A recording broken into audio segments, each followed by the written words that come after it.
yes. Oh, yes. The internet is down. Is it down in here? Oh, yeah.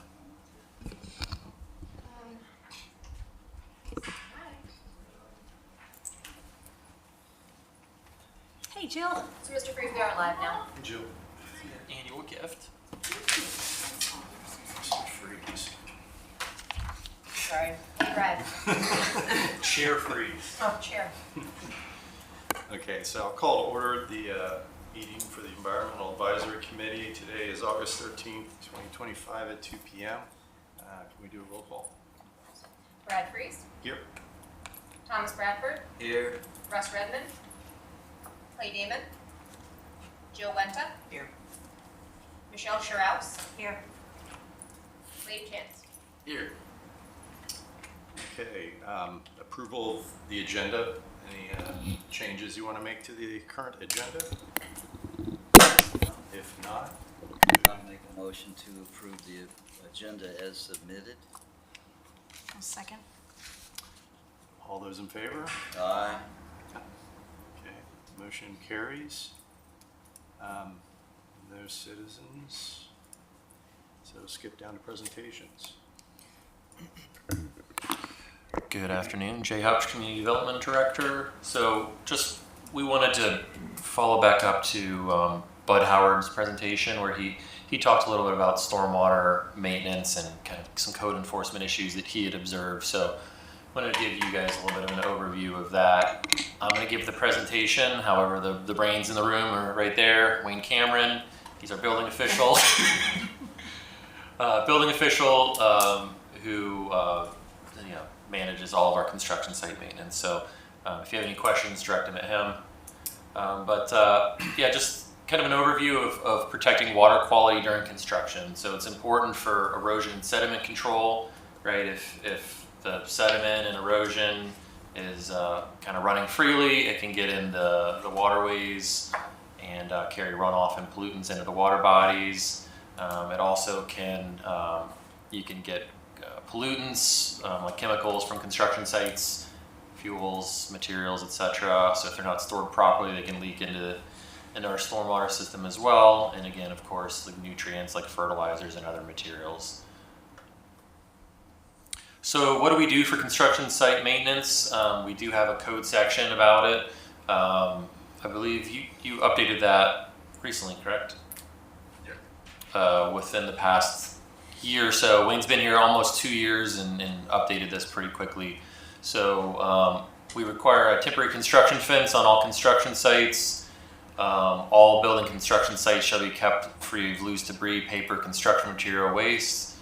All materials and equipment are to be maintained within the perimeter of the building site, and construction containers shall be provided for on-site debris and shall have covering to prevent spilling of materials.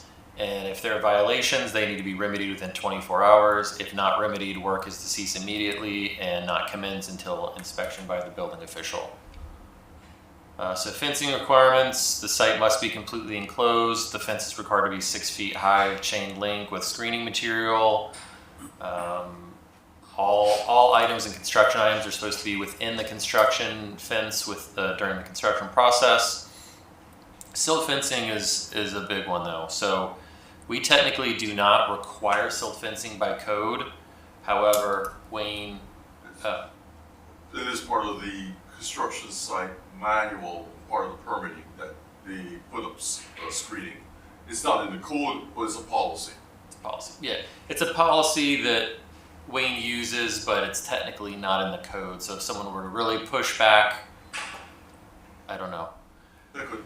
Yeah, they could, but they typically don't.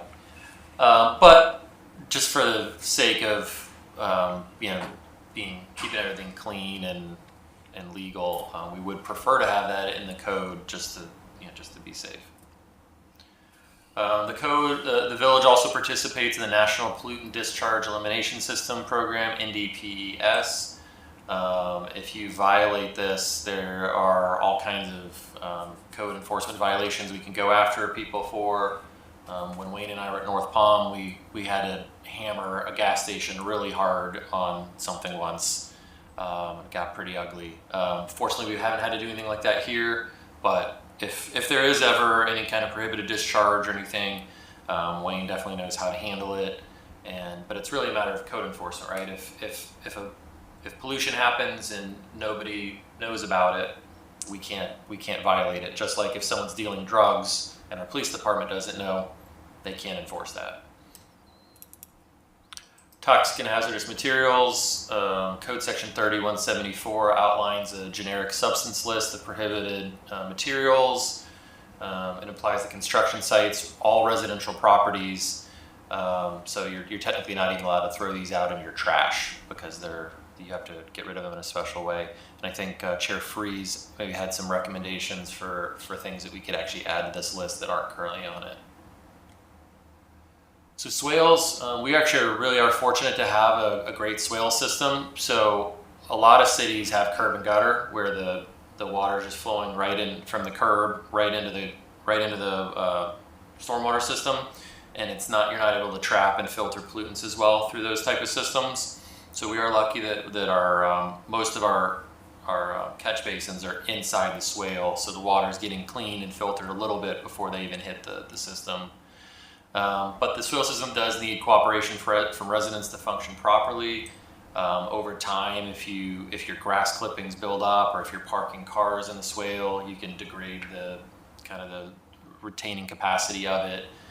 And I think right now we are doing some work to kind of recut and rebuild some of our swales. So that is in process. But this is a little kind of thing here about what you can do to kind of save your swales and protect the swales. And if the EAC is interested in doing any kind of educational stuff about the swale system, it's always a good thing for the residents to be aware of the importance of the swales and what they can do to maintain it and preserve it. So current practices. So our utilities department is really our stormwater management. They manage our stormwater system. So a lot of my presentation has been just focused on what we do during construction projects, but there's a whole nother level of stormwater management that they do. There's a whole nother level of stormwater management requirements when people are doing projects that we haven't really touched on. But one thing, a few things I wanted to kind of highlight. They do the stormwater inlet marking program. It's called SWIM. So a lot of communities do this. So you see the little buttons there.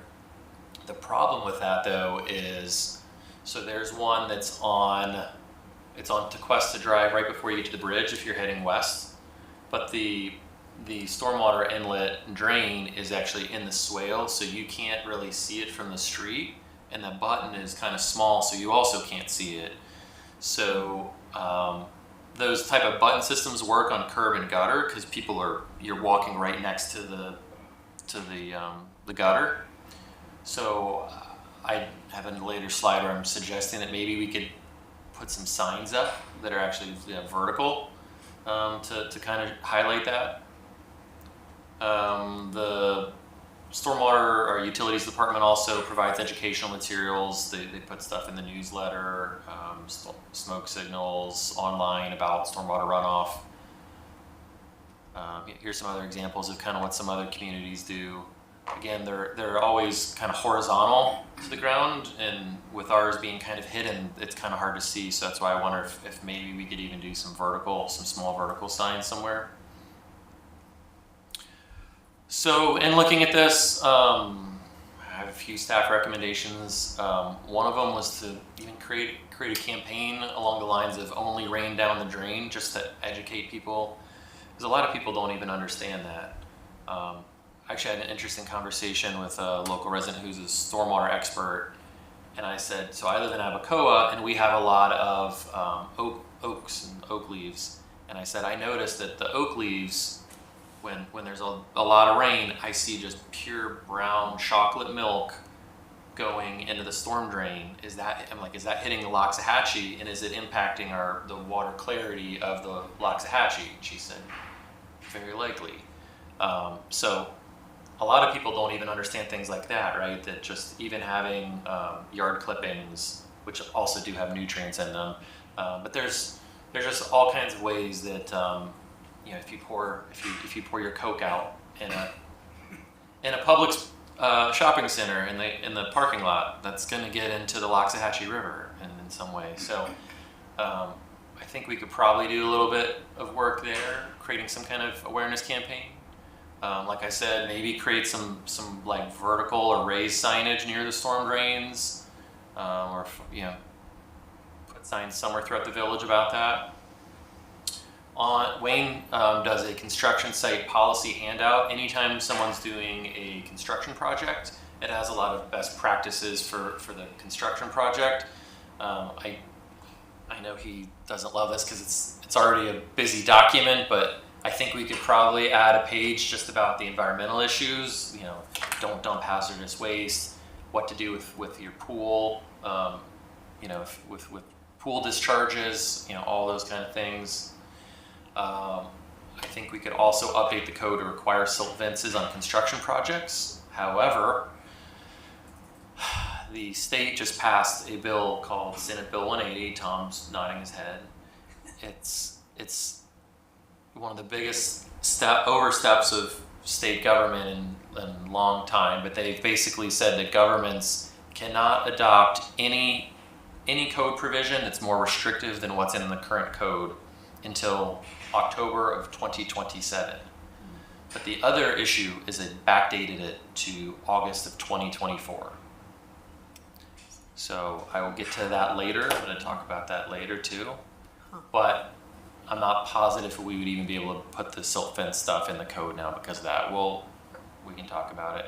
And then another thing is coordinating a hazardous waste disposal event. I don't know does anyone remember those type of things happening where like a local trash people will come and they'll say, hey, it's Saturday morning, come drop off all your old paint cans and all your old stuff. They put them together and then they take them somewhere. I think Jeremy Allen said he doesn't recall us having one in recent memory. And so maybe we could coordinate one of those, have it at Constitution Park or somewhere, and just have everyone drop their stuff off. In your documents that you presented, that it's in the village. I don't know if it's code or. It has happened before. It's in I here. remember it either late 90s, early 2000s, and I remember taking my junk and giving it to them. I don't remember where that was, but it was like either Tequesta Park or somebody nearby. Yeah. Tequesta Park's probably a better location than Constitution, just for parking purposes. And I like the way they did the shredding event though, because you just pull in and it's like a drive-through. Yeah. And it worked well. I mean, from what I saw. what was it they did? The shredding event, where they shred all your papers. Oh, yeah. And then they take them away. Nice. It's awesome. Twice a year they do. This is in the Code of Ordinances, Article 5, Toxic and Hazardous Materials, Section 3171. It says it's the intent of the village to properly regulate the use, blah, blah, blah, of toxic materials and provide periodic relief in the form of an amnesty program in order to allow residents to properly dispose of toxic and hazardous substances. So it's in here, we just gotta do it, Yeah. Yeah. it's good that it's in there. But it's a great concept because it's a little deterring to store that stuff in your garage until you're ready to go all the way down to Palm Beach Gardens. Yeah. and drop all I mean, I the have a stuff bunch off. of lithium-ion batteries sitting in my garage. And I'm like, Yeah. And you know people are bagging it up, putting it in their regular trash out of convenience. It feels like driving one of those giant gasoline tank trucks where you think it's going to blow up on you before you get to the SWA site. And with all the construction going on right now, it's probably a good time to do that, to give relief to some people, with Right, the just- remodeling and Right. construction.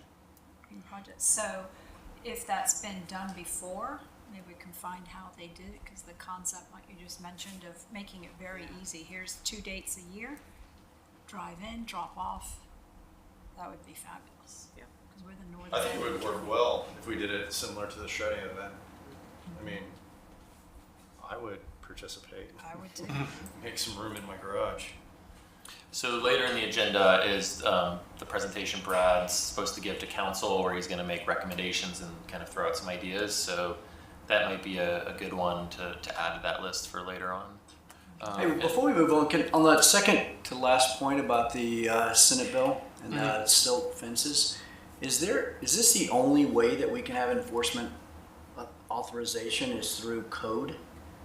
Does policy hold any authority whatsoever? All the ordinances are the way that should there be resistance, then you at least have a special magistrate conduit to go down. On a policy, it doesn't give you that, doesn't have the teeth. That's basically it. Okay. Do you really get pushback from people? Yeah, I think Wade and you, I I think don't. you both have, are thinking out of the box, which is good, because, this is a horrible bill if you love your local municipality and you want it to be able to thrive and react properly to things. They just took it away from us. Control, yeah. And so, can you just have it be a policy? If it, I don't remember what the legislation says, but if they were wise in their evil minds, they would have said, can't make a code change, can't make a policy change, can't do this, can't do that. But if they didn't do that, well, then you might have the option of saying, our policy is, for the time being, X, and get around it. And I think if something is a current policy or it's in the comprehensive plan, you can put it in your code. So we could probably say that it's a current policy that we're just codifying. So as The long as, intention, yeah. yeah, as long as you're comfortable with that, we could probably do that. That sounds like, yeah. And it's been going up, policy goes up with the permit, so every permit package already has the policy of the construction site and what the requirements are. That's why you see the construction sites now have those screw fences up, that wasn't there before. And the stabilization, all of that was done, as a policy. So then I have another slide here. This is my last one, which is just EAC's recommendations. I know Brad had a few ideas, so I'll let you guys. So one thing I looked at in the current code was, it's probably a question for Wade, is it Wayne? Wayne, I'm sorry. It's section 78-395, shoreline construction is the title. And I remember we reviewed this when we were, when the EAC was early on created. But it says, in subsection B, that there has to be a 10-foot low-maintenance zone, which is mandatory for any property being constructed on the waterfront. And so it goes on to say things like you can't fertilize that area, you can't do this, you can't do that, and so on and so forth. So my question for Wayne is, when, let's use River Drive as an example, if somebody comes along and they're building a new home, are you enforcing or creating and making them have the low maintenance zone? Because this says it's mandatory, 10 foot from at the water's edge. That's on the shoreline ordinance, if I'm not mistaken. And I don't remember if river is on that. There was some exceptions to areas that when the canals, I believe, didn't have to abide by that, if I remember correctly. I don't remember. So, I had this ready Jay. 2 months ago, and now. Yeah, I'll have to research that and come back. Jay? This is a is separate the shoreline. this is a separate section from our shoreline code, the living shorelines code we did. So on This river, is in our landscape code.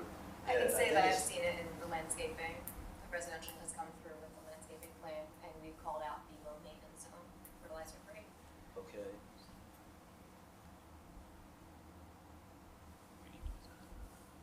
But it sounds like, my recollection is it means it's in perpetuity. It's not necessarily just during construction.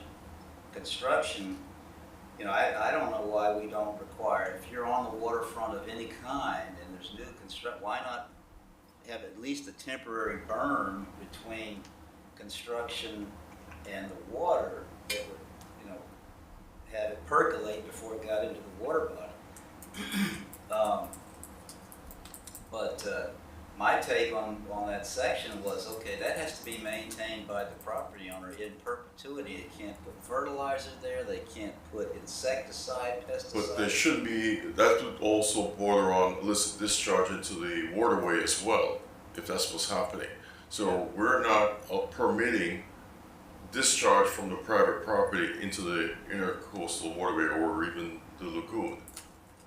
So you have your seawalls that's going up, and you can't drain into that. You've got to retain your water on your property. Yeah, So I'll have to look at that and see okay. So if that's taking place there. So yeah, this would be, I think, an Alice thing because it's in the landscape plan. Okay. Alice does a lot of the zoning reviews for the building department. Yeah, that's in place, Yeah, we'll circle back with that one. and it's in perpetuity. You're correct. Yeah, I thought so. Tom, what's the code section again? 78, 395. 395. 78, Got it, 395. thank you. So you're still looking for other recommendations? So my recommendation is we look into this and see if we need to start enforcing it or if we're not, whatever, you know. That's a good one. Yeah, okay, so one of the things that I highlighted in the construction site policy, I mean, at least the way I read it, excluded the fencing. So we were saying you need a completely closed construction site with fencing, 6 foot tall, et cetera.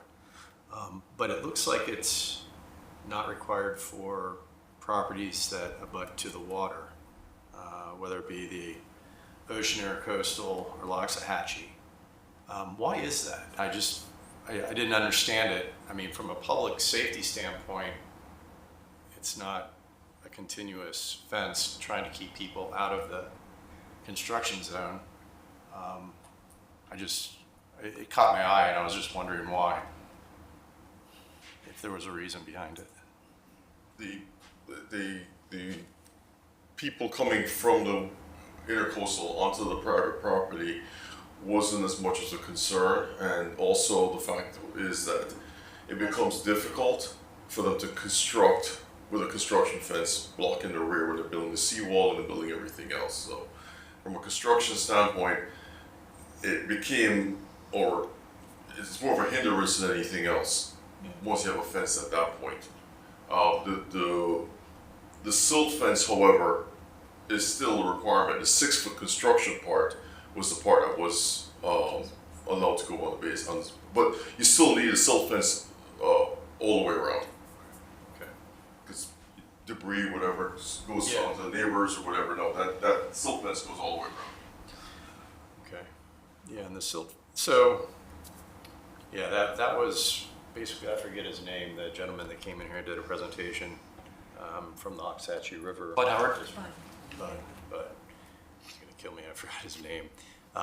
He witnessed garbage from a construction site blowing into the Loxahatchee.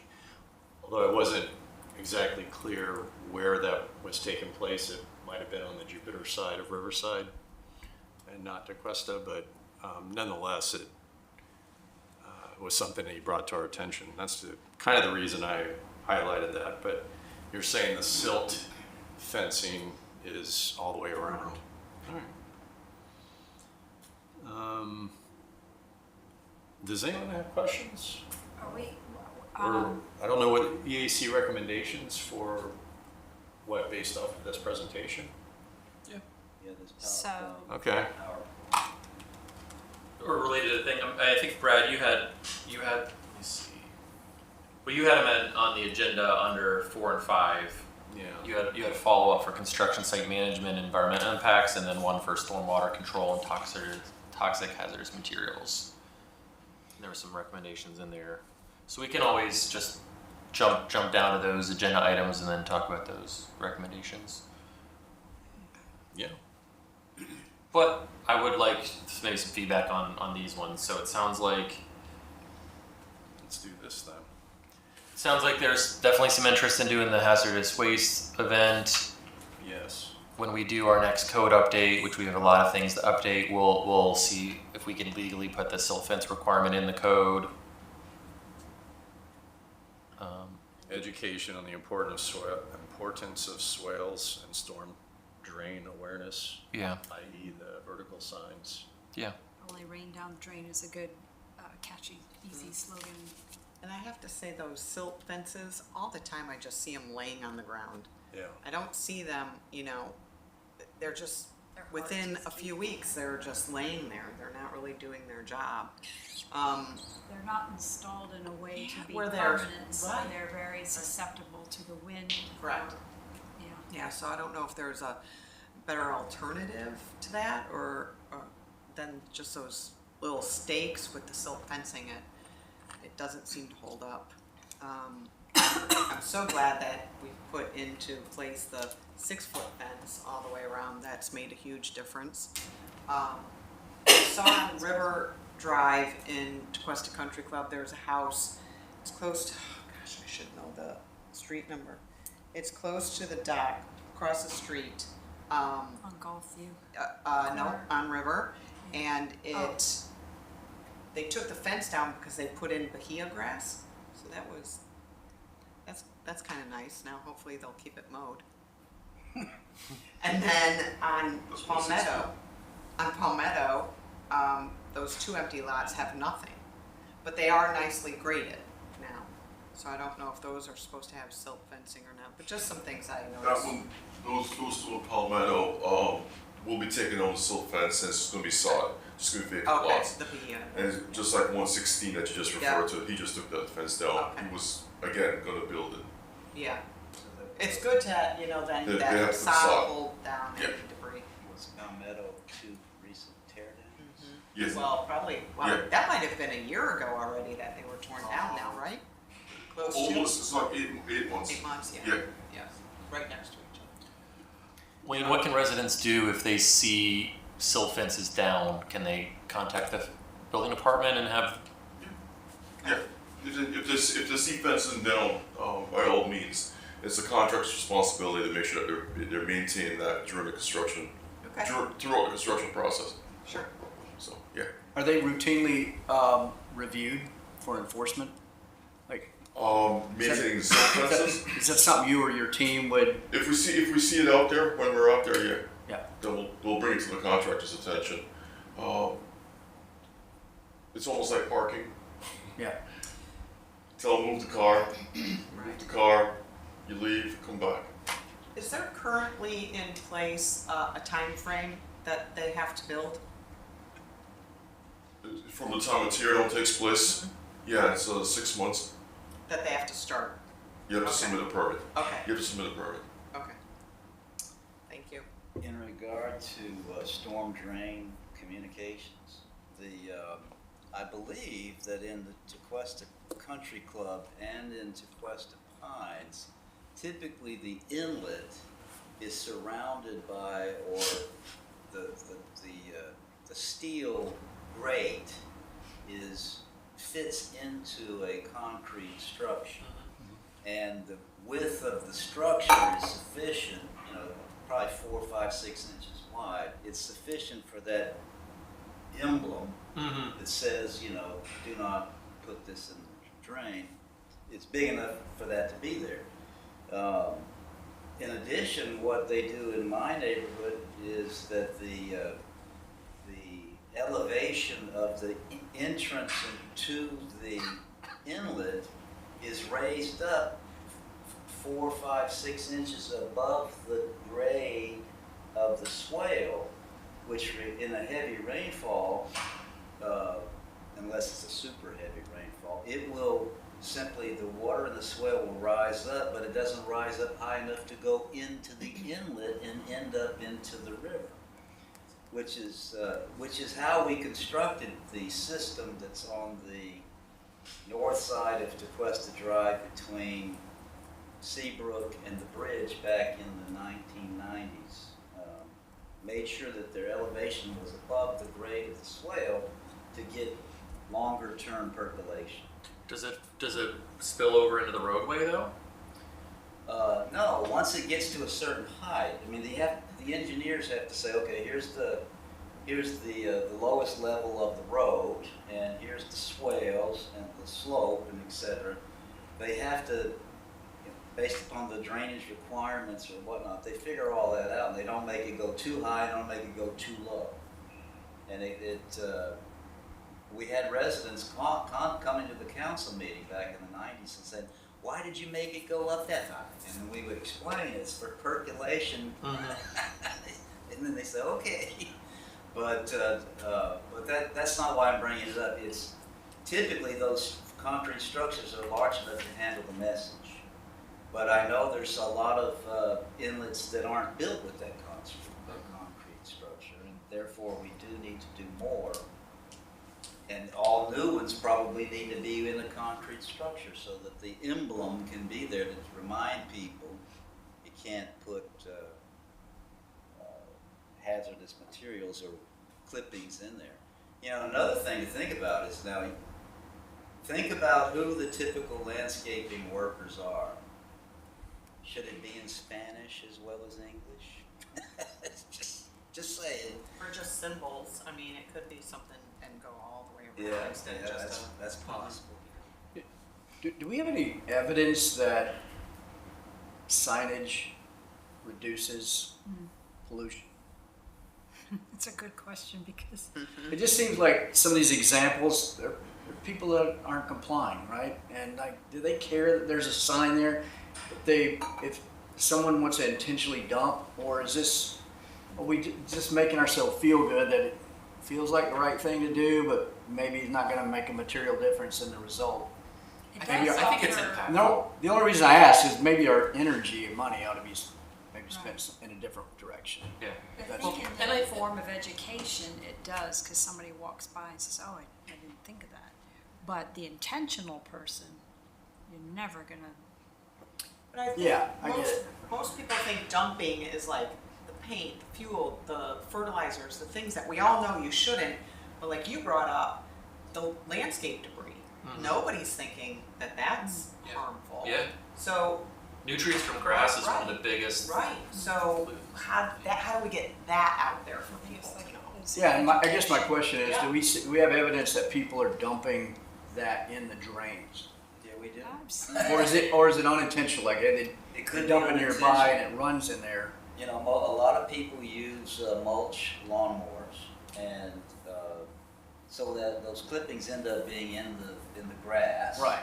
the remaining grass, and it can easily wash into an inlet. Right. I get that, but I would guess most of our community wouldn't categorize that as dumping Yeah, Right. or a violation in any Right. way. so that. They probably, hey, Yeah, that's natural stuff, right? That's supposed to be Right. helpful, right? I mean, I don't know. I'm just No, makes I agree. sense. It is an educational opportunity when there's something there. No, I think it makes you think twice. I mean, I was just in Santa Barbara for spring break last year, and on their inlets they had that. And so when this conversation came back up with Bud Howard, I immediately thought back to that because it resonated with me. I mean, I saw it. I'm like, wow, they're taking a stance here, and I think similarly, it's like with the kids, especially if you grow up, you're playing in the street your whole life in Tequesta, when you're 16, 17, 18, it's just ingrained in you. You know that. And if you see your friend dumping their Mountain Dew on the street, you say, "Oh, are you an idiot?" Yeah, right. Here's the So- garbage can. It is an educational for opportunity, sure. because I remember the first time I ever saw one decades ago in Key Biscayne, the thing is, oh, I never thought about that. Yeah. It Yeah. is- I'm not saying it's a not bad to be thing. intentional, It's not going to hurt us. yeah. I'm just wondering if is it really going to help us as much as we want, or is there some other mechanisms to do that? And I don't know what those are. Unfortunately, I don't have a good solution to fulfill it. Yeah, I mean, and I think the cost to do some additional signage would be pretty minimal, Yeah. and so I'm not saying that we should just launch an all-out campaign and Signs that. print T-shirts and stuff, but put a few things in the newsletter, and over time just do it, right? And I'll think of an example. So I used to live in Jacksonville, that's where I'm from, and their police department had a thing called the 9 o'clock something, and they post on their Facebook like once a week, and it was to lock your car at 9 o'clock because that's where thieves get guns out of cars at 9 o'clock.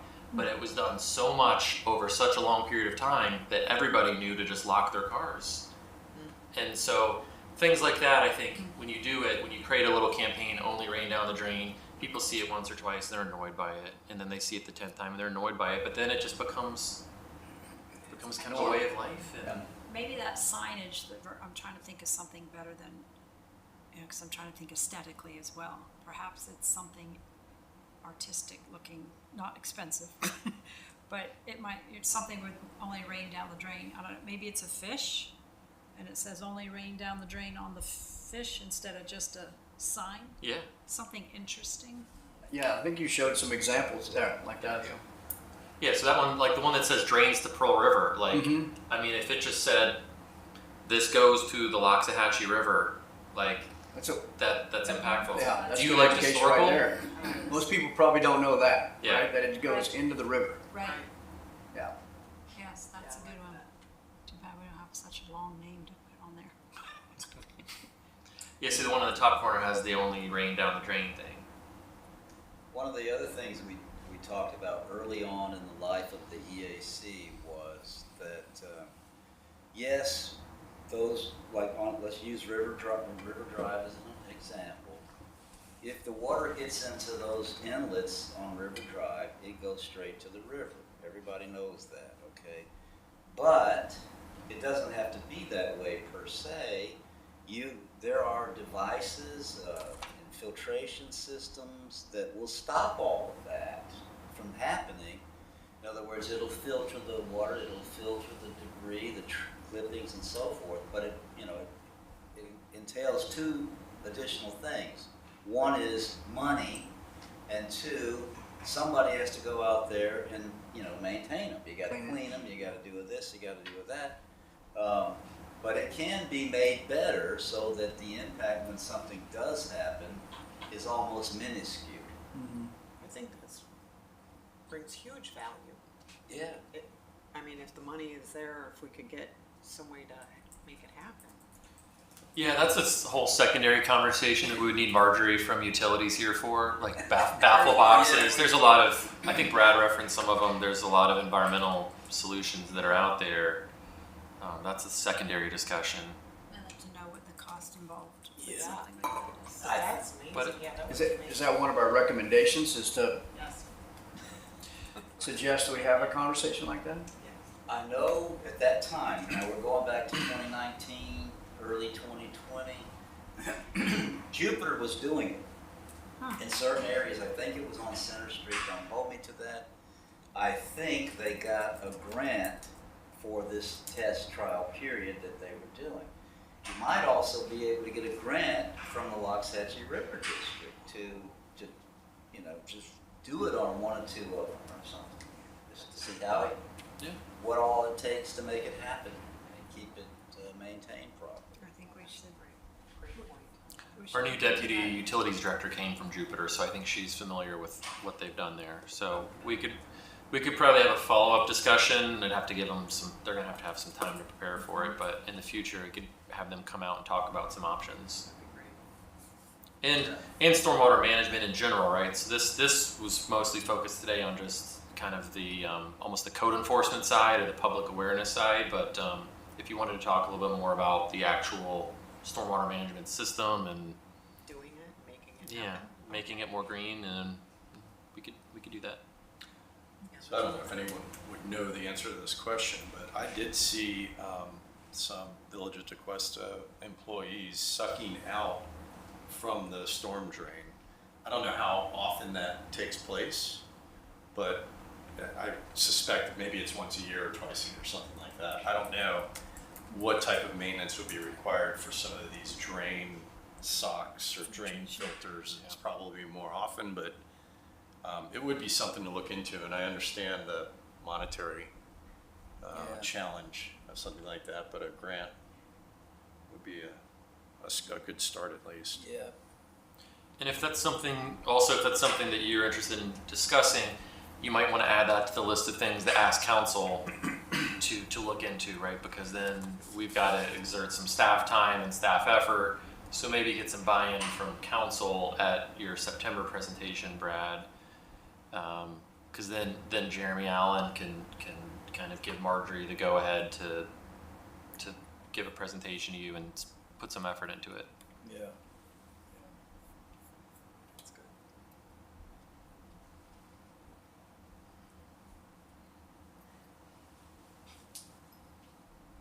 Okay. Is that, any more recommendations, EAC? You Thoughts? had some here that are attached in our agenda, Mm-hmm.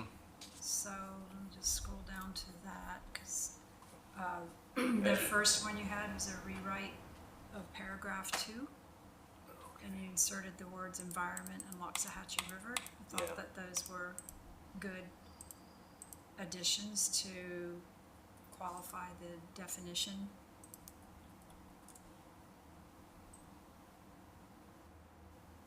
It's item number 1 on your memo. Yeah. Well, that would just be a rewrite, and it would have to go through an approval process, correct? Just, it makes sense to have those in there. I'm just, Yeah. after reading them, going through it.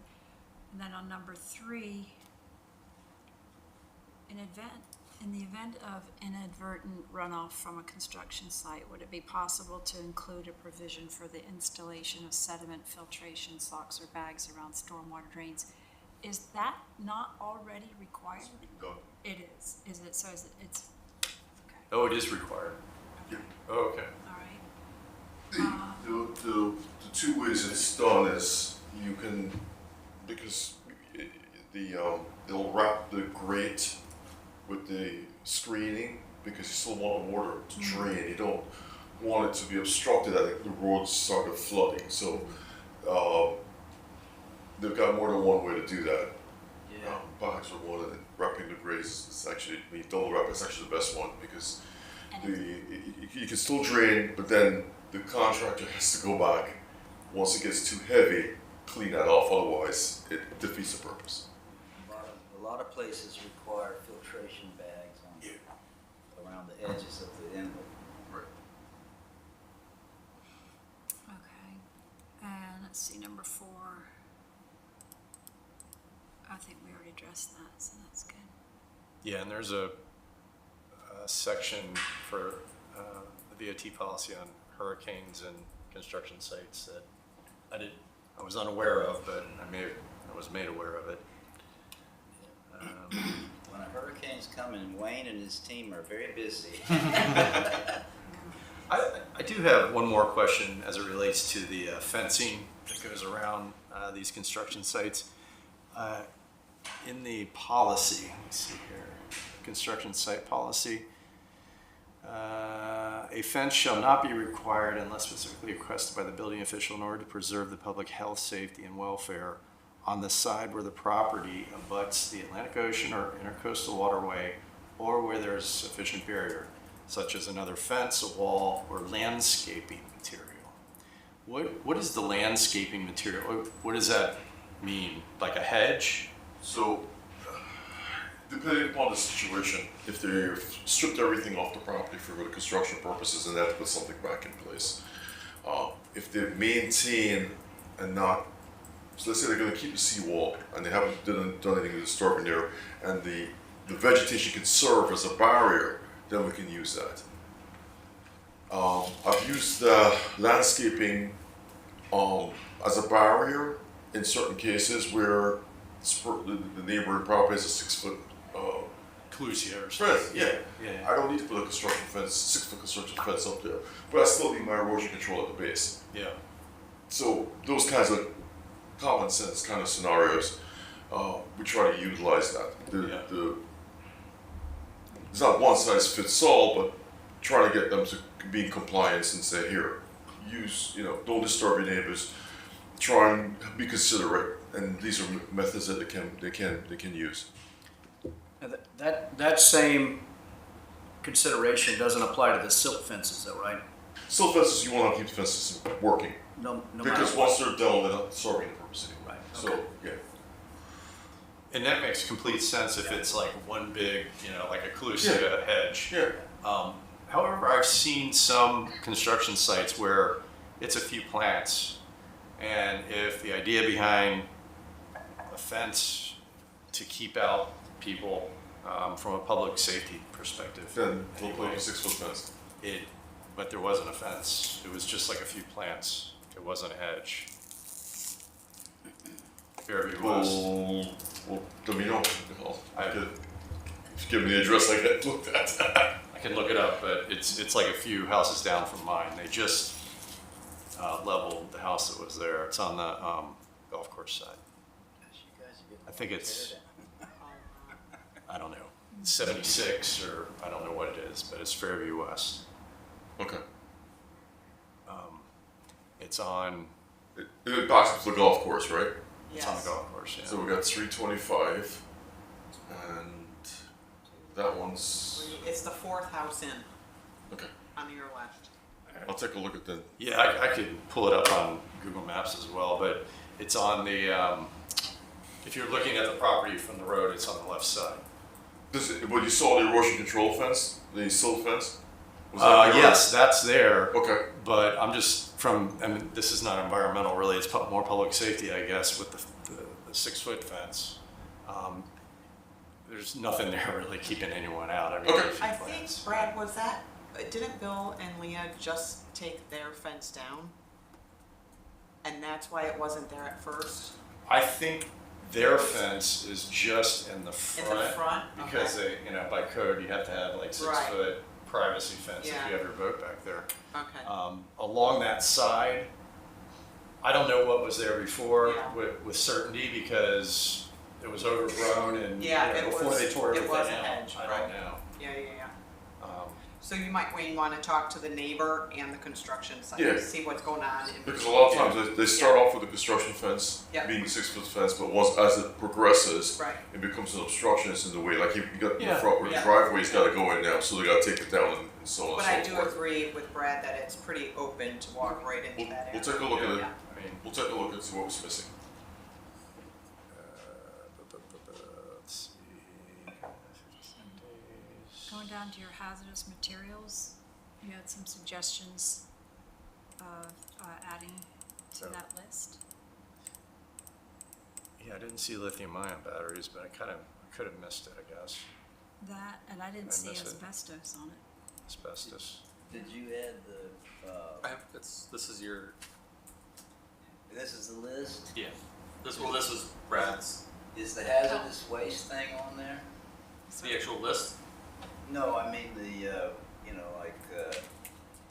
idea of having some community pickup Oh. activity, or Oh, we were talking about some specific items to add to that list. Yeah, this was Brad's recommendations. Yeah, and then. I may have missed the lithium ion, but I didn't see it on the list. And maybe some, because some of the stuff I don't think, like the layperson is gonna know what, I could pick one, I'm sure here. You had the. Like there's some of the names and the chemicals, they're like, it would be nice to have maybe examples. But the fluorescent lights and the PCB fluorescent ballasts, I think that's good to have on there because people, the more specific items, the better the. Like PCBs, maybe people do understand what a PCB is and where it would be in their garbage or things that they have around the house. I don't know. I don't know. It was just an idea. Well, the whole list has specific things, so I think that's more helpful to somebody to determine what, for example, PCB. So examples like the light bulbs, and also like saying, I don't see asbestos. Mercury and mercury compounds. Okay, well, what in my house has mercury in it? your A thermometer. thermometer. Thermometer. No, there's actually a lot more, I don't know. It does say generic substances. I think these are good examples why that Senate bill is not well thought out, right? Because there's new risks always coming into our world, modern technology. Lithium ion batteries is not something most people knew about a couple decades ago. And I'm sure there are going to be continued innovations that create risk, and the intent of protecting our community against those risks are always going to be there. Well, I mean, we can we can go into detail on these when we get to them. Did we skip item number 3 under old business? We skipped a lot because it was a timely skip. Conversations were. I don't think we had attempted to. No. We're still on the presentation. We're gonna go to. We didn't do the minutes. That's Yeah. what she said. Oh.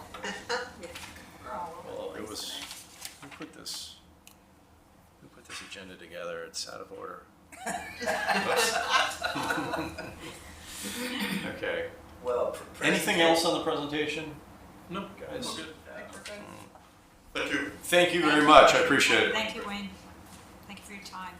All right. So. Next would be consent agenda. Yeah, onward. The minutes from, I guess it was May. So we missed July, and we missed June, and July was no quorum. So any thoughts, additions, deletions to the minutes from our meeting, May 14th?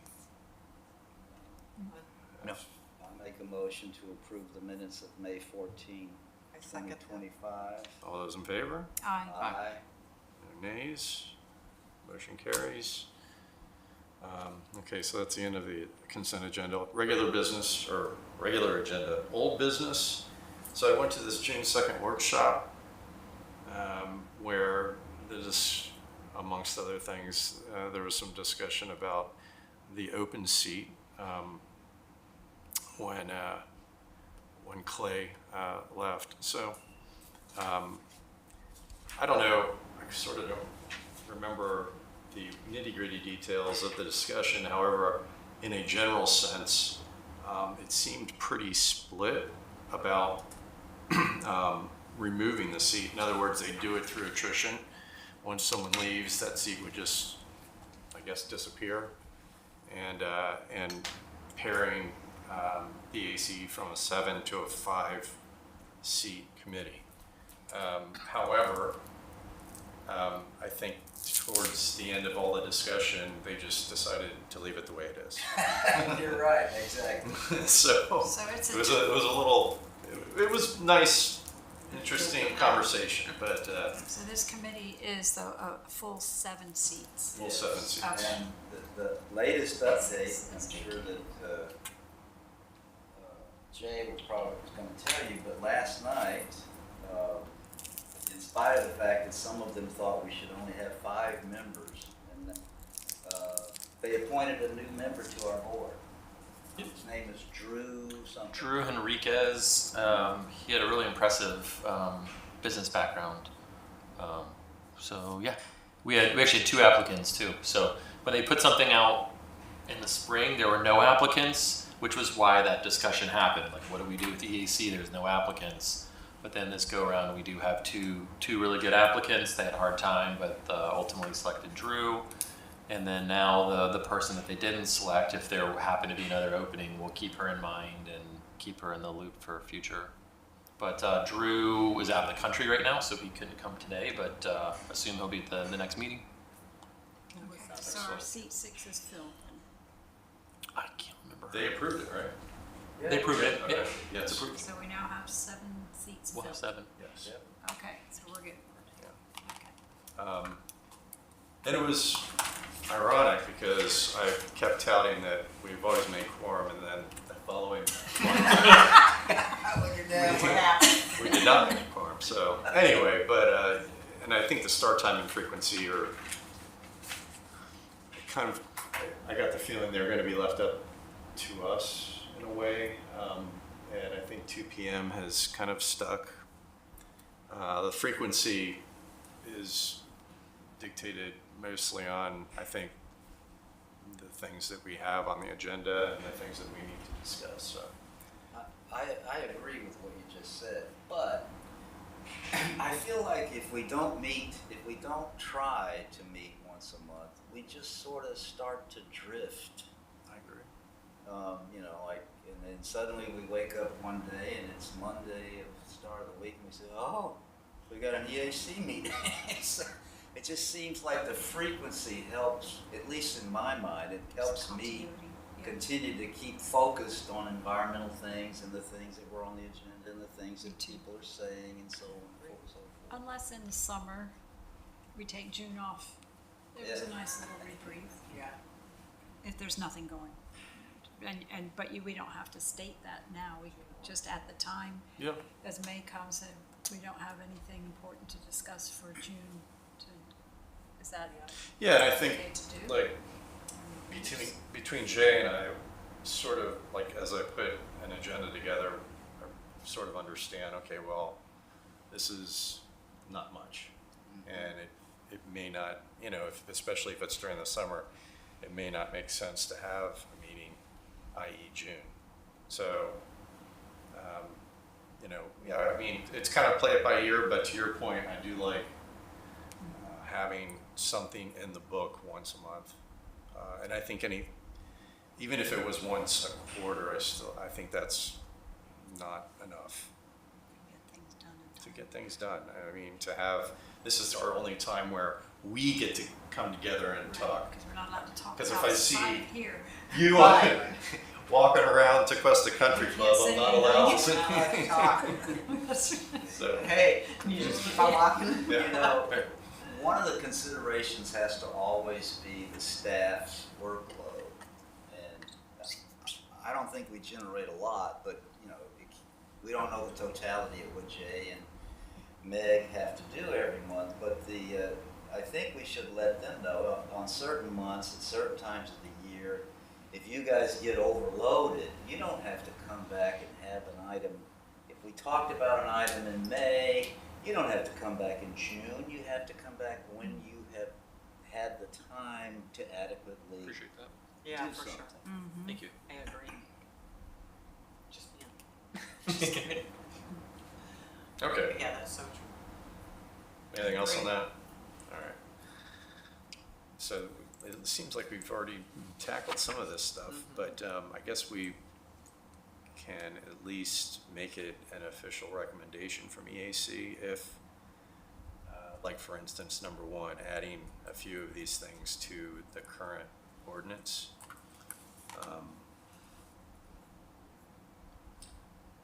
You know, I'm all for all of these things. The question is, you have to rely on Jay and Meg on this. What's the best way to sell these things? That's probably the wrong word. Sell these things to the village council, because if the village council doesn't give staff the nod, it's not happening. So we have to rely on staff to tell us, okay, well, and I know you made some comments earlier, Jay, about, well, you know, if you're able to do this, it might result in success or something like that. I can't remember what it was you're talking about, but it is true. If we just if we just were to write the council a memo or an email saying, we want you to do construction site management to reduce environmental impacts, we want the stormwater and toxic stuff done, blah, blah. That might not get to first base. You've got to figure out a way to make it palatable for them to say, yes, staff, go ahead and do this ordinance, or go ahead and do this, or whatever. well, I don't know if it's true, but if you provide examples of similar communities, you know, maybe are communities that are adjacent to waterways of some sort and of the same general size, and they do some of the things that we would like Tequesta to do, I think, you know, and examples would have some weight with council. You're absolutely right. Elected officials love to know that others are doing what they're contemplating. Mm-hmm. It gives them peace of mind. But that would require some legwork on our part, I guess. Well, the number one, that's That, a given, that you don't need, I mean, yeah, I it's don't know pretty, that that needs more it's pretty harmless. teeth behind it. Number two, That's done. that's done. Yeah. Number three is done. Well, And Number 4 was a question. So yeah, there's really it's really number three. That's kind of what I'm alluding to. If it's something like a sock or a filtration, He said they wrap it, that they already have that policy. oh, they do, oh, that's right, okay, Yes. I'm sorry, No. yeah. Maybe I'm, I think the other thing you guys are thinking about is looking at alternative stormwater management filtration systems like the baffle box idea, which I don't think is in any of your memos, but It was in it's been today's. kind of talked about at other meetings, and I think you guys mentioned it earlier. I think that's something you could add to the discussion in number 6, which is what Brad's supposed to present to council in September. 1 second, I think I did. That's a whole, yeah, we're jumping ahead in the agenda again. Oh, That's okay. okay. Or no, I'm sorry, number 7.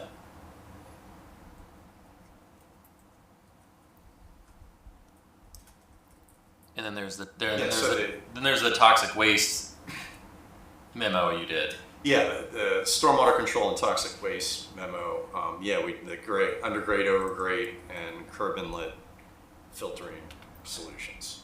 So we find a municipality that kind of is similar to ours that maybe does this. You had mentioned Jupiter before. That would probably be easy to find out if they're doing it or have done it in the past. And Or if if they more did it people in the past, why did they stop? Did the grant money run out or whatever it is? I think examples would be probably the most impactful on council. For that, for sure. Yeah, it seems like examples with outcomes, like our expected outcomes. It's like some of these on the previous one you were looking, some of them were administrative clarifications. Like when I add the Loxahatchee River to the other body, that's just administrative. It's not a material change. But some of them are material changes. Well, we're driving toward a particular outcome, making that outcome very clear because the council probably doesn't get the benefit of hearing all these details. So they would probably want to know when they're talking to constituents, here's why we're proposing this. It's for this reason. We expect, I'm making this up, we expect 10%, 20% improvement in X, Y, Z. And here's the dollar amount. Yeah. Well, I'm just well, thinking of yeah, like preparing them for some walk around. Right, Points. proof and data. Yeah. Well, I actually think so this body is really supposed to be like a policy body or an advisory body for the council, right?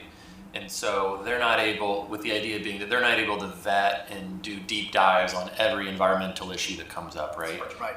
And so that can be your job. So, but they also want to give you direction, so they want to make sure that you're not spinning your wheels and you're not spinning staff's wheels on a project that they wouldn't support. So what I was saying earlier is that when you do your presentation to council in September, you say, we've had a presentation from Bud Howard at the Loxahatchee River District. We've had some internal discussions about stormwater maintenance, stormwater management, green water, and ways that we can be more environmentally conscious. Would the council be okay with us spending some staff time, which would be, us, Marjorie and Utilities, and your time, evaluating what other cities do and what options are out there, and then just to make sure that they're okay with us even going down that road. And then in the future, this is not some easy thing, right? So in 6 months, you'd come back to council, or we would come back to council with a presentation that says, hey, here's some options out there. The town of Jupiter is doing baffle boxes, Stewart's doing X, Y, and Z. I think you'd even, Michelle, you'd even pointed out something that Stewart was doing with like some kind of green filtration systems, bioswales and stuff. So we could come back with kind of a comprehensive presentation to them, but we just want to make sure that they're okay with this body and staff doing that. Going forward. So that's all you need to do in September. We don't have to solve all this at once. It's a complicated, nuanced issue. Okay, and so they would say yay or nay Yeah. with a basic description of what we were kind of intending to do. Yeah. And they might give some feedback. Say, hey, they might have history with something and say, hey, look at what Riviera Beach is doing, or look at what West Palm is doing. So yeah. Okay. All right, well, I will do that. We can do that too. All you do is Google certain things and say municipalities in Florida that do X. AI will tell you within like 20 seconds. Then you just have to check it. Okay. All right. So first we present it to them with some basic information and see what their response is to whether we do a deep dive or not. Okay. All right, so that'll be one of them then, right? Stormwater filtration. Potentially. Okay. Anything else with regard to, we'll get to that at the end. Anything else on the stormwater and hazardous materials?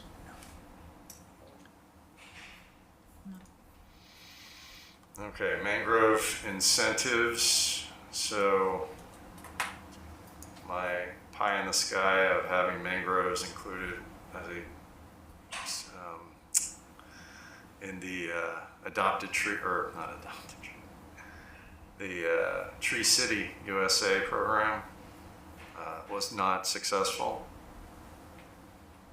So at least for this fiscal year, maybe perhaps in year 2, again, if I can make a solid case for it and bring it to council's attention in September, perhaps we get that some sort of funding. Are you saying that, I thought you might be saying that Tree City doesn't recognize a mangrove as being a tree, but it's really the village didn't want to go down that path at this time, or what? No, it's, well, I don't know. You had mentioned in your email that it pretty much is an urban streetscape sort of tree program, right? Yeah, so just backtracking a little bit. So the villages try to do an adopt a tree program where you could get a tree put in the right of way in front of your house, but you would have to maintain that tree, but the village would put it in. We're trying to grow our tree canopy. We have to spend a certain amount of dollars per year on trees in the urban canopy for the Tree City USA program anyways. But there are a lot of issues with that program because putting big trees in right-of-ways are problems. We have a swale system, we've got drainage, we've got power lines, we've got sidewalks, we've got streets. So it was difficult to actually accomplish what we wanted to do. So the village council and public works director and village manager and I all agreed that the best thing to do would be to just issue tree rebates for people to put trees on their own property. So we created a program. It's just a pilot program for 1 year. We have $10,000 for it. And so it's all the same type of trees that were eligible from the other one. Residents can get up to $300 per, we created 2 categories. There's one that's more of like a shade tree. You can get up to $300 for those. So that's like a live oak, a magnolia type tree. And you can get up to 2. And then we created one that's more like an understory tree, so like a silver buttonwood or something it's still going to provide a little bit of shade, but it's not a big canopy tree, and you can get up to $200 per tree for those, up to 2 trees. And then HOAs can apply to get up to 5. So we have a lot of condos and multifamily that I think have some opportunities too. So we're going to put that program, we've got it funded, and we're going to put some stuff out on that program pretty soon. And then I know Brad had the great idea of doing the rebate program for the residents. So I think the thought is to get their council's buy-in at his September meeting for them to start funding it perhaps for next budget year. Or if there's an opportunity to do it even earlier, there could be an opportunity to do that. But to at least get buy-in to expand that program to include mangroves. Oh, that would be great. But there's a lot, I mean, even looking at the specifics of how to do the tree rebate program, we create all these parameters. They have to be 10 feet from a sidewalk, 10 feet from a house, they have to be on your property. There's all these, kind of guidelines. And then we have to create a process where people have to provide us a receipt, and then we actually have to do an inspection to make sure, right? Because someone can show you a receipt and say, hey, I bought $600 worth of trees, and then return them the next day. So, And come back and check it in 6 months. and we have to, exactly. So we have to create, it's a whole process to even create how to manage the program. So we'd have to do a similar thing with mangroves to make sure that people are, you know, what does it cost to buy the mangroves? Where can they buy them from? What planting criteria do they have to have? How long do they have to survive? So that's all, you know, that's all stuff we'd have to look at too for that program. The things that you have to do for just regular tree, terrestrial tree. Can I get a copy of that? Oh yeah, absolutely. At least to help me model something similar to it for mangroves. Yeah, that'd be awesome. I think too, if we presented it to council, we might need to give them a little more information, figure out our groundwork, the costs of planting them, the mangroves specifically, the maintenance. Yeah, I mean, You know, like I'm thinking if, for example, if I wanted to plant some mangroves in front of my seawall, I know they won't grow, so I would have to install riprap. So there's things like that. We need to maybe do a little more. yeah, there would have to be like an inspection, an initial inspection, and maybe that qualifies in this kind of rebate. I don't know, but it's not as easy as just planting a tree on your lawn. I get it. You know, for instance, over at the Tequesta Bridge, we thought, well, yeah, we can maybe put some mangroves here. Turns out you can't because it's too deep. So, you know, like Same with you need like an expert or someone with some level of expertise to determine that. So yeah, it's a bit more convoluted as compared to just an adopted tree and plant it on your lot. So have to be its own program. we need probably to put some thought to it, but it's at least something I can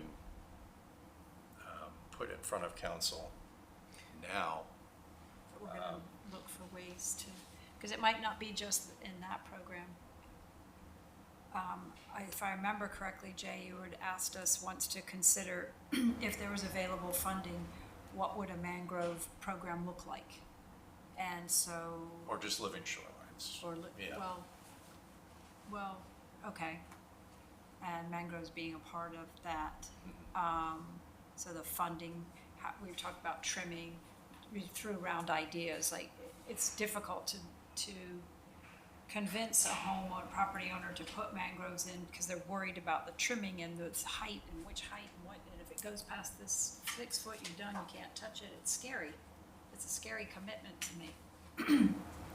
So, you know, as the village, we tossed around ideas, does the village provide a program that calendar program that all the mangroves in this program are cut on, I don't know, April of every year, and the homeowner pays for it, but it's managed maybe through the village. It takes away that fear of not knowing what day, what height to keep them at. Those were just some of the ideas we floated around, and I'm not saying that's the answer, I'm just saying, you know, maybe this living shorelines with the mangroves is a separate piece than the, what's the tree program called? Adopt a tree. Adopt a tree. Yeah. Did we strike out on having I'm trying to think of the right words, a mangrove or shoreline, what do we call the shoreline? Living shoreline. Like a The test, living shoreline, the pilot project. pilot project?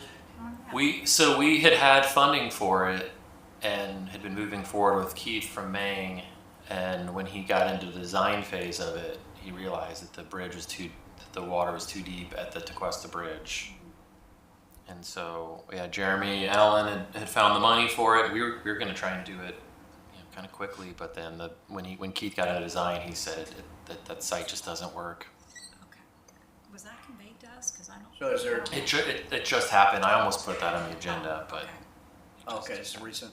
it's a recent thing. So I guess our goal is to find another site? Yeah, I mean, it's a challenge to find public sites. So it might be easier just to do it as an incentive program on private property, because I mean, where else would you do it? I just thought of something. Do you know where DeWitt Place is located? It's like a a strip of land between Shady Lane subdivision and Bayview Terrace, is it that? And it's just a little strip of land that runs down there, and there's a big giant discharge pipe into the river, but I bet you that could be accommodated.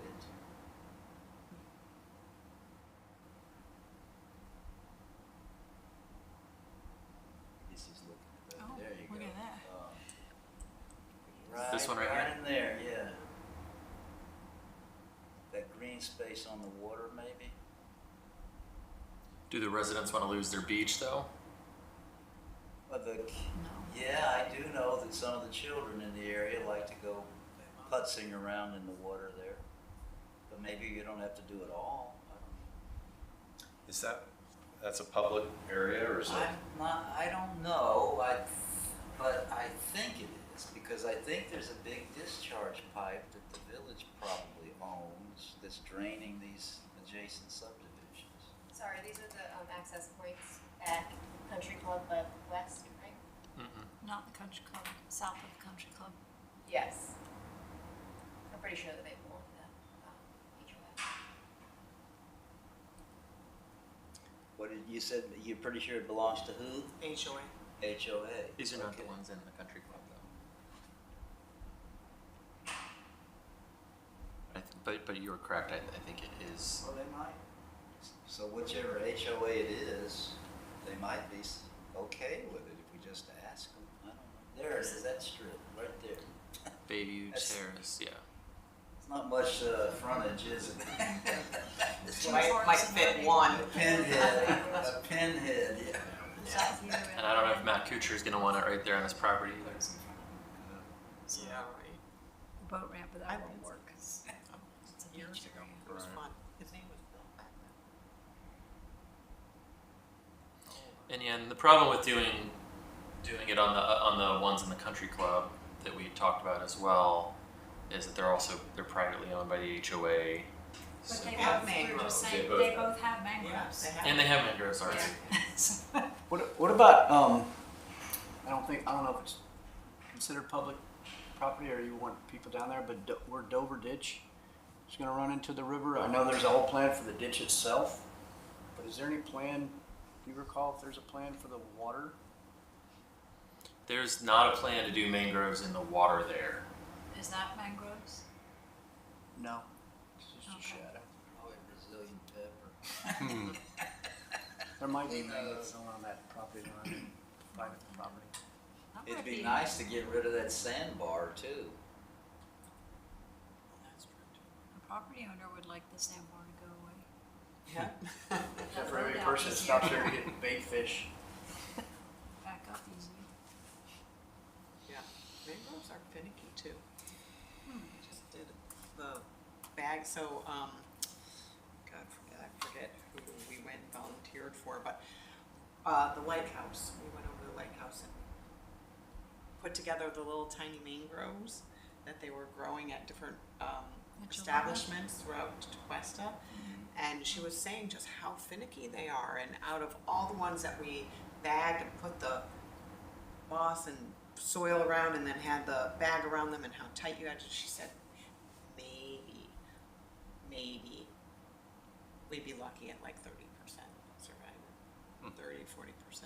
So they are finicky, but it was fun to put them together and know that they're gonna try, right? That's all over where, at the lighthouse that they're building. You know, the North Palm Beach also has an environmental advisory committee, and they're doing oyster recreation, or oyster bed installations, and they've been doing them where they get volunteers to come up and like string the oysters Yeah. together, and then they put them all out there. And I think that's easier to do And mangroves. than mangroves. Yeah. Just something for future thought. Yeah, that'd be cool to do too. For some soil shoreline Stabilization. stabilization, is that? Water quality. The water. Yeah, it's they're filters. They're huge filters. Yeah. Yeah. Don't eat them anymore. And stabilization. And That's the hard part. Nasty. Yeah. Okay. We did not All have right. much natural, All right. What's shoreline boogie here? fraction.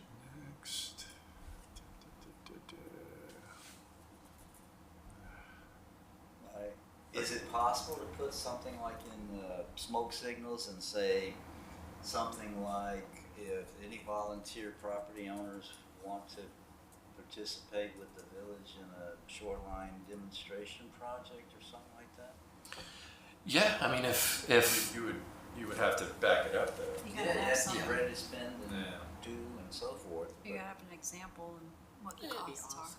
and we would need, like I said, we'd need council consent to move forward with that and some funding. But once that was funded and put in place, we could do that. Just like the tree rebate program, we'll put that in smoke signals. Yeah.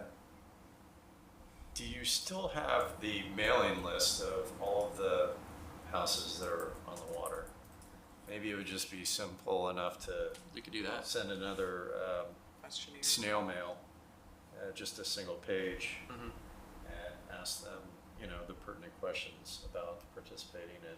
Would you want this, yeah, if it was available? Yeah. That See would be what, good. see if we even get a response. If we Yeah, don't get a right. response, Yeah. maybe we just. And we don't have, the village doesn't have to pay 100%, they might say, we'll pay 50% or whatever. If you were contemplating being a perfect citizen by having shoreline, living shoreline, the village would participate 50% to do X, Y, and Z or something like that.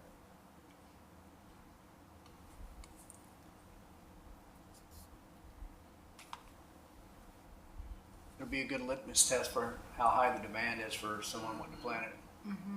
But it requires education up front because the stigma is still out there about mangroves. And for the same reasons I just presented, it's a fear of, Losing the view. yeah, like if I'm out of the country or gone somewhere for 6 months out of the year and that thing went above its height requirement, Yeah. I'm not gambling for that, to Yeah.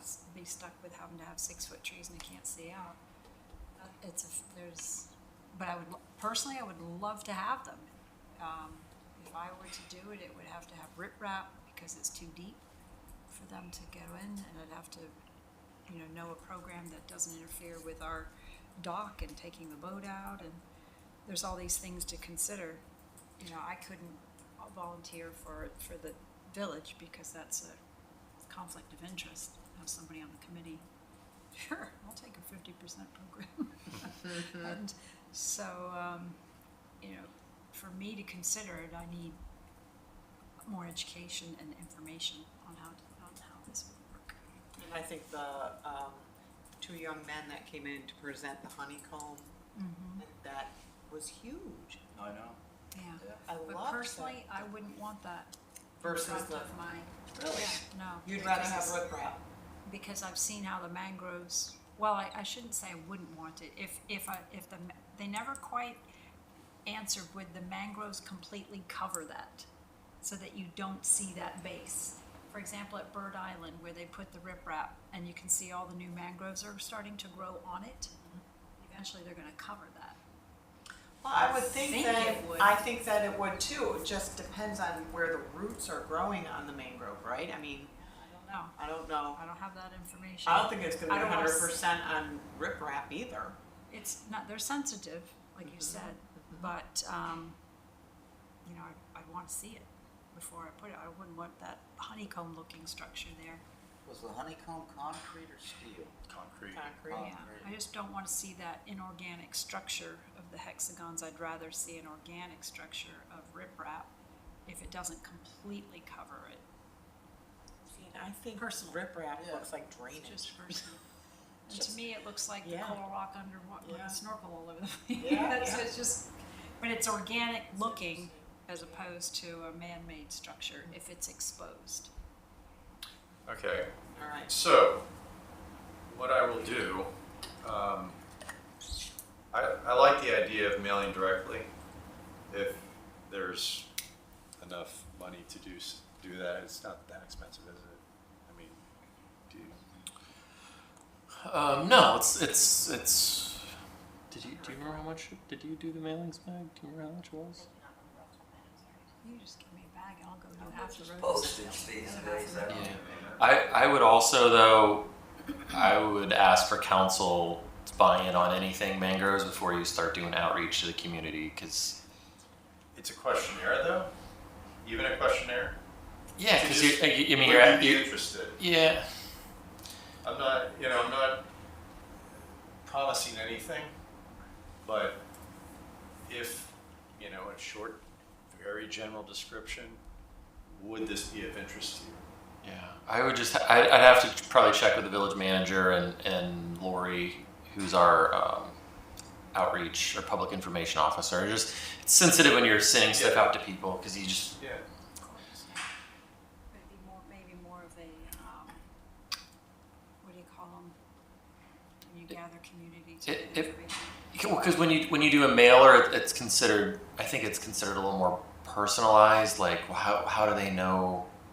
How do they know my, like, how do they know that I'm a water, they're only sending this to waterfront property, So I think it might even be easier just to do it online and just say, hey, if anonymously to everyone, hey, if you have waterfront property and you're in the village, would you be interested in participating in this? That might be easier to do just on a social media than a personalized mailer, which you're not going to get good response. No, I get That's it. why they put the dollar bills in them and they still don't get good response. Oh my gosh. You could ask the HOA to repost that same post from the village.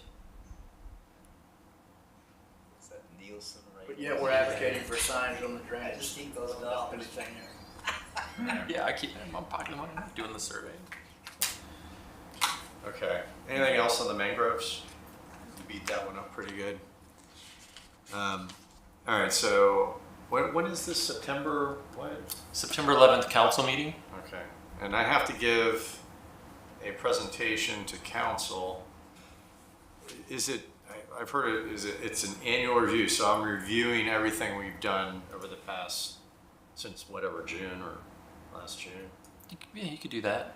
I mean, I think they're technically supposed to be quarterly or even biannual, and I think Mr. Bradford used to give them. Do you remember how frequently you gave them? Well, they started out being quarterly, and then I started to argue with the town manager. I said, look, we didn't do anything this quarter. I mean, we talked about the things we wanted to do, but we didn't implement any. So then he bought into that, and it's just kind of like at least annually that there'd be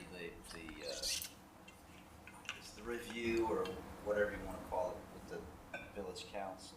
And about how much time will, like, Oh, 10 minutes. Okay. 10, 15 minutes at the most. so I mean, I could kill 10 or 15 minutes just by reviewing what I've done over the past year, let's say. But I think what's most important, though, in my mind, is introducing some of these things that we want to do moving forward. Yeah, you can do that. I think you could just list what you've done in the past year. And I shouldn't, if you just listed it quickly, you could get that done in 3 to 5 minutes. Okay. Hey, we've had 17 speakers come out and talk about a myriad of environmental issues. We've done this. We've made the Okay. green building recommendations. We've done, and just list those quickly, and then say, these are the things we want to work on, and we want to get your buy-in on these things. And then the discussion could be as long as council wants it to be. So your introduction's maybe 10, 15 minutes, but it could end up being a 30-minute discussion. Okay. Well, Brad, we could create a slide for you to have all that stuff from, here's what you've done, right? Here's what we've done, whatever.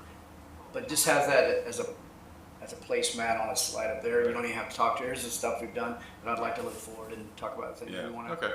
Yeah, that'll work.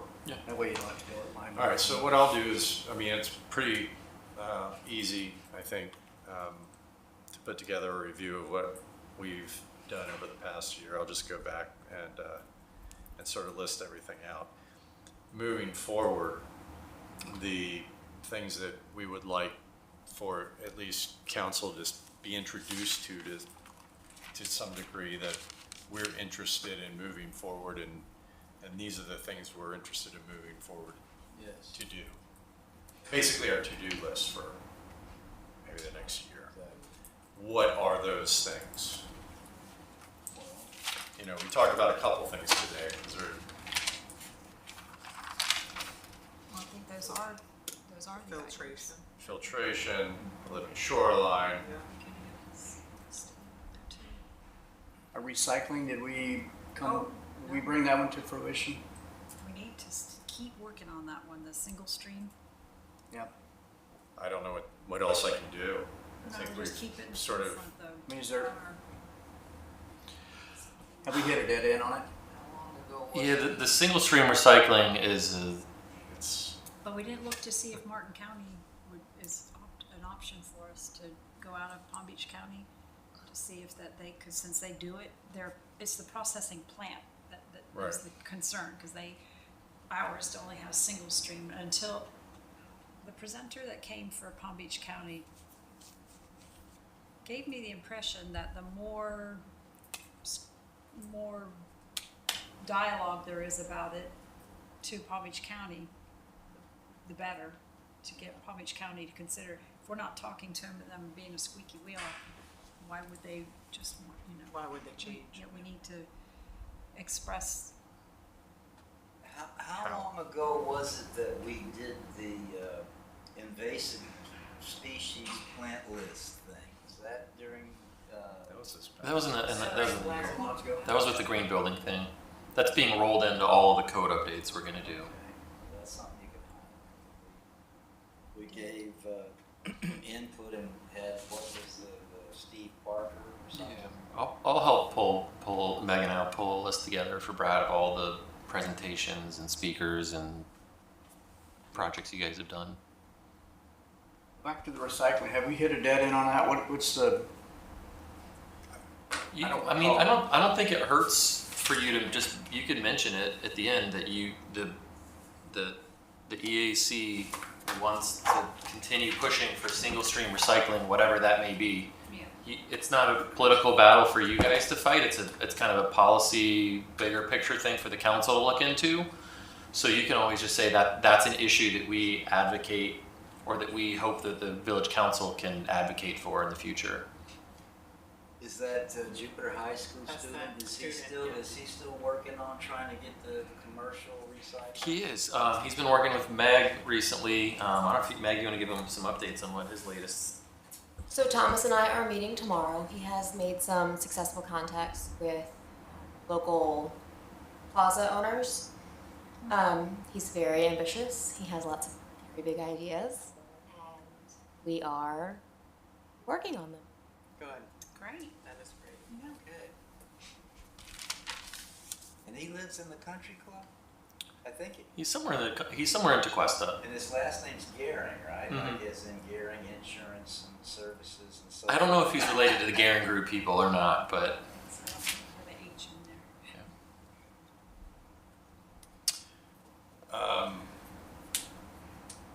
so yeah, if any of you come up with ideas that you would like that we have discussed that maybe I'm not thinking of, or that I don't mention in whatever I write up for council, You want which to you'll send us a draft? you all will get a draft beforehand.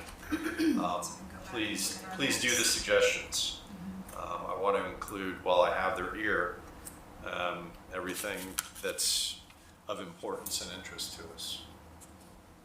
We've got Tree big ones, recycling. living shoreline, Yeah, that's Filtration. recycling, filtration, Yeah. the hazardous waste pickup. That's a good one. Oh, yeah, hazardous waste. yeah. Twice a That's a year, just no-brainer. like Yeah. the, Yeah. At least a Trees. couple Shredding. times a year. Trees and plants. Yeah. probably About the the, shredding and hazardous waste, basic. if those could go together on the same dates. That would be. Shredding. Shred it, get it How out the often garage, do all they in do one the go. shredding? Yeah. twice a year. Although I'll tell you, just the shredding event had a line of cars. It Oh, wow. does, Yeah. it does. You've been to them, so Oh, yeah. I'm there twice a year, Yeah. yeah. Do we know when the next one is? October. They have it every April and October. With coffee and donuts. Yes. That's awesome. Okay. Great. So hopefully I can write all this up or type this up and get it off to you guys with enough time before the 11th. And we'll go from there. I think that's the last thing on the agenda. Does he have a deadline for his memorandum to be in, so it's in the backup or something like that? Yeah, it'll be a couple weeks before. I'll give you a heads up, Brad. It'll be August 29th. So you have about 2.5 weeks. Okay.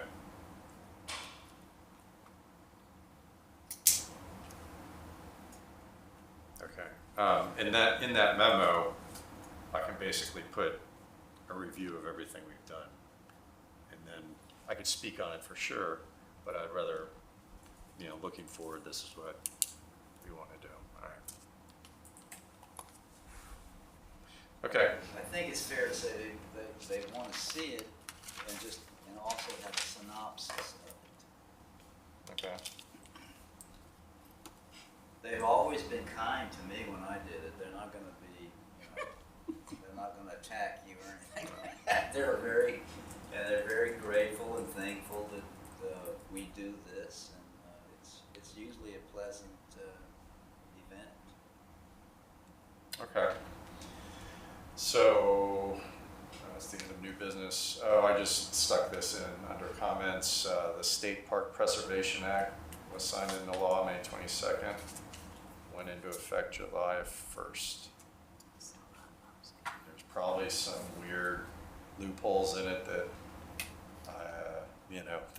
where I read about it, didn't go into a whole lot of detail, so I just put in general, it's basically protecting the state parks. I don't know if there's loopholes, but Your memo here for the just strategic goals and initiatives, yeah, that's pretty much what green building initiatives and some of it, streetscapes, living shoreline, single stream recycling, and supportive environmental legislation. Those are all key ones for here. Meg did a presentation about that, of the, what do you call it? The sustainable building. Green building. Green building, yes.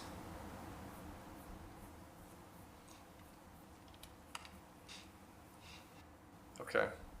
Are the buildings actually green? Yes, that's one of the requirements. They must I'm very be literal. so- specific. It's not for colorblind people, unfortunately. Okay. If there's nothing else, I just have one quick update. While you're talking about state legislation, you may or may not have heard that the state also created a law that preempts a municipality's ability to prohibit or govern the placement of artificial turf. So we put in an artificial turf ordinance like almost 2 years ago. So now the state says a municipality cannot restrict or prohibit artificial turf. Everyone could do And- plastic.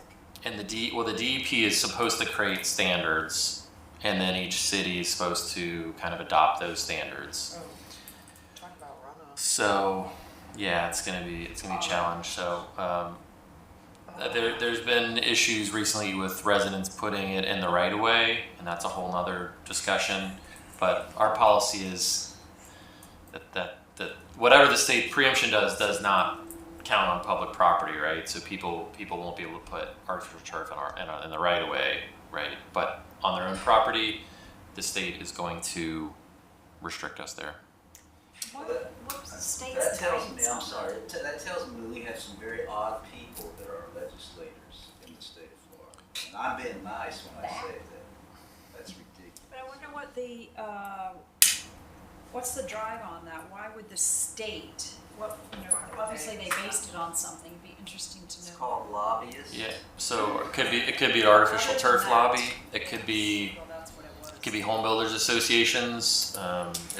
It could be any number of special interests. Imagine if it was, it was so pushing factor. Oh yeah. It's so. You know, we spoke earlier about Senate Bill 180 and its problems and its overkill and so forth. I just want everybody to know that in the United States Constitution, it is illegal for any government to create an ex post facto law, meaning you adopted a law and you make it retroactive. That is not allowed by the United States Constitution.